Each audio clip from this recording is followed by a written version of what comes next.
పవిత్ర పుణ్యక్షేత్రమైన అమరావతిలో వేంచేసి ఉన్న శ్రీ అమరేశ్వర స్వామివారి దేవస్థాన ముఖ్య అర్చకులు డాక్టర్ ముక్కామల కృష్ణ నాగరాజ్ మల్లిక్ 22న అయోధ్యలో జరిగే రామమందిరంలోని శ్రీరాముల వారి విగ్రహ ప్రతిష్ఠ సమయంలో అందరూ కూడా తమ స్వగృహాలలో రాముల వారి పటం దగ్గర దీపారాధన చేసి రోజు మొత్తం రామనామ స్మరణ రామనామ జపం చేయాలని, ప్రతి ఇంటిపైన విజయ పతాకం ఎగరవేయాలని, ప్రతి ఇంటి ముందు రామనామం రాయాలని సూచించారు. జై శ్రీరామ.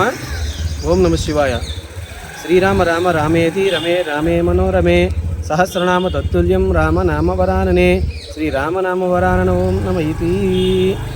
జై శ్రీరామ. ఈ నెల 22వ తారీఖున అయోధ్యలో రామాలయ ప్రతిష్ఠ జరుగుతూ ఉన్నది.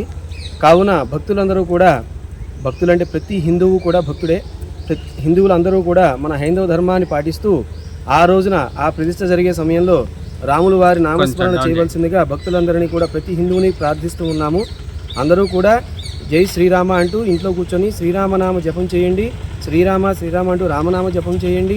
అలాగే వీలైన వారు ఆ ప్రతిష్ఠ సమయంలో తమ ఇంట్లోనే స్వామివారి రాములవారి పటం ముందు దీపారాధన చేసి శ్రీరామ అంటూ నామపారాయణ చేయవలసిందిగా అందరినీ ప్రార్థిస్తూ ఉన్నాము.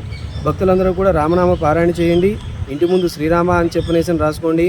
ఇంటి పైన జయ జెండా అని, జైత్ర జెండా అంటారు దాన్ని, జయ జెండా అని పెట్టండి. ఆ కాషాయం జెండా ఎగురుతూ ఉండాలి. ఆ జెండా పైన హనుమంతుల వారు ఉండాలి. ఆ జెండా ఎంత చక్కగా ఎగురుతూ ఉంటే మనకి రాముల వారి జైత్రయాత్ర అంత బాగా జరిగిందని చెప్పేసి మనం భావిస్తూ ఉండాలి. కావున భక్తులందరూ కూడా ఈ రాముల వారి యొక్క ప్రతిష్టని పునస్కరించుకొని రామనామ పారాయణ జరుపుతూ ఉండాలండి. ఇక్కడి నుంచి ప్రతిరోజు కూడా రామనామ పారాయణ అలాగే శివనామ పారాయణ రెండూ చేస్తూ స్వామివారి యొక్క కృపకులు పాత్రలు కాగలరని చెప్పేసి ప్రార్థిస్తూ ఉన్నాము. జై శ్రీరామ.